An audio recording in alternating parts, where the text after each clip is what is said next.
Hello, everyone, and welcome back to another exciting episode of the Push Forward podcast. I'm your host, Alex. If you're into gaming, and especially if you're a content creator, you're going to find today's episode both intriguing and valuable. We're diving into the most active fan-run YouTube and content creator scene in the gaming world. And the winner is, you guessed it, Minecraft. So why is that? And let's dig in. But what we're also going to do is we're going to distinguish two other platforms that are great for gaming creators, Twitch versus YouTube. And we're going to give some stats, the differences between the two.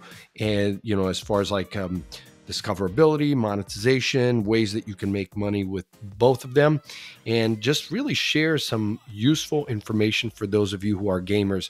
And remember, if you're a gamer, you want to succeed as a creator, you have to go beyond YouTube or Twitch.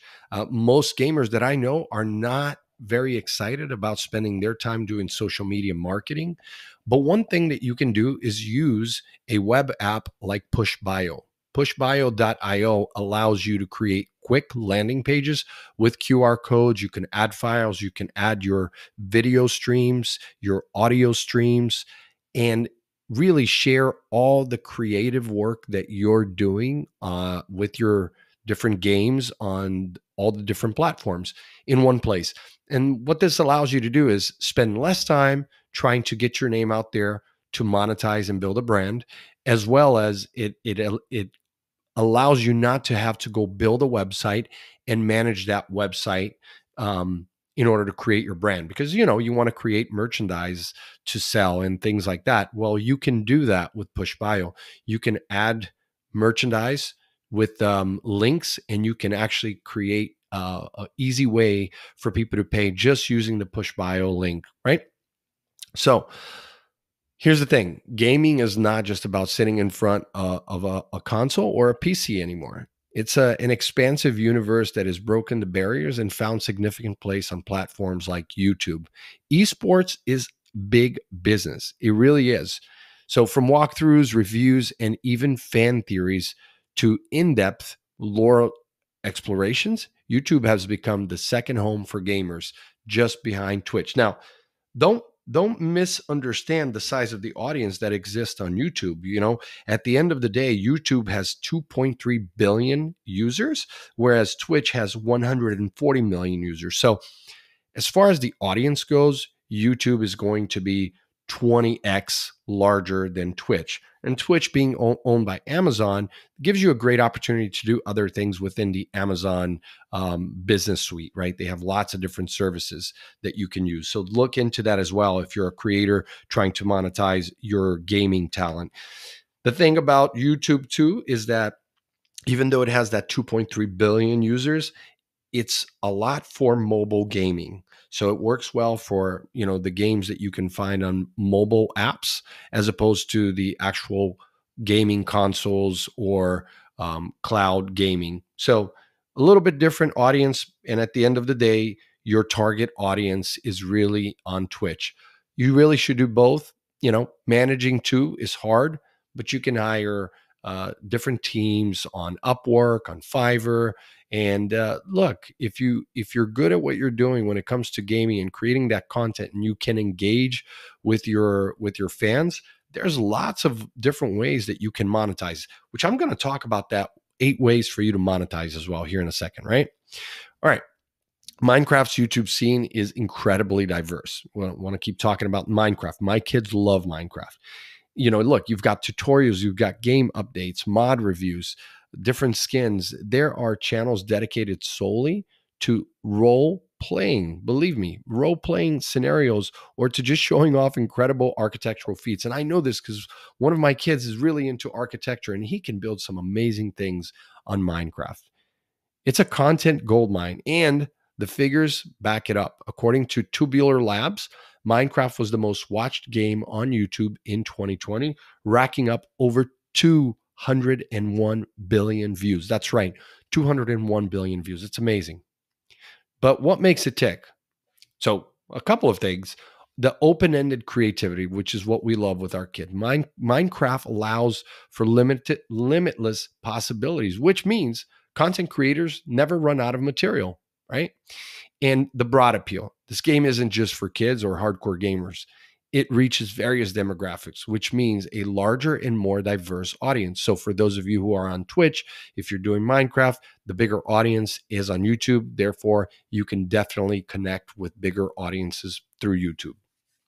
And then community engagement. Of course, Minecraft YouTubers often have a close relationship with their audience, involving them through comments, polls, and even collaborative projects, right?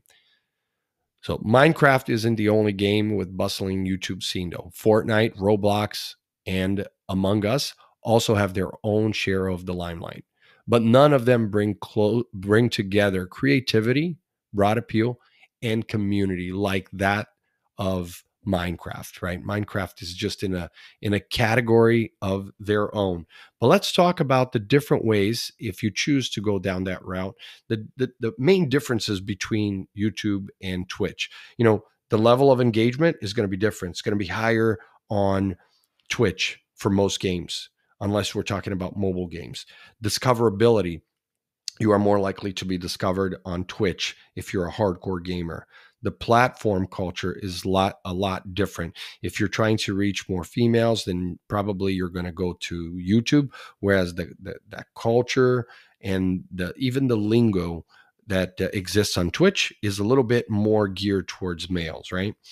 And then monetization, of course. Monetization is so important because if you're building that content, and if you decide that, hey, I want to make a living doing this, then you really have to figure out which has the best affiliate program. So Twitch affiliate, you need to have a broadcast time of 500 or more minutes over the last 30 days. So that's rule number one.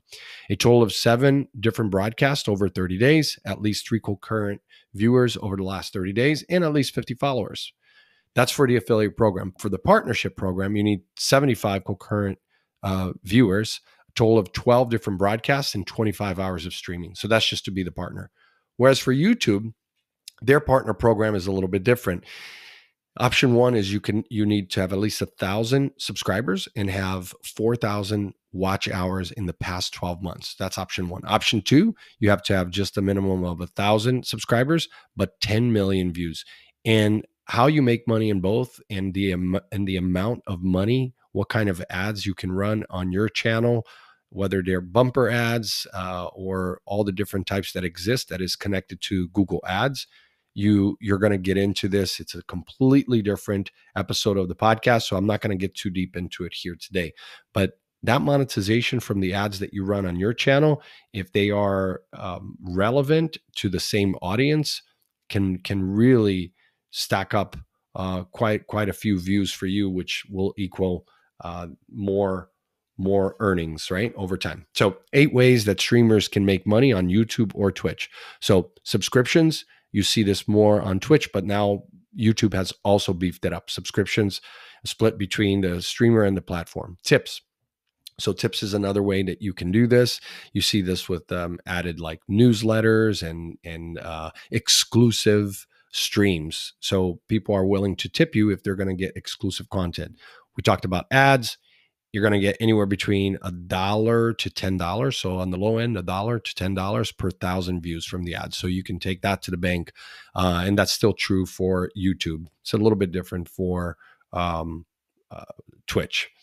So you can also add passive income from entertaining videos on YouTube. So partnerships, think of yourself, if you're a creator, you can go towards more like the influencer, where there are products out there and companies who are looking for people like you to promote their products. So those partnerships are really important.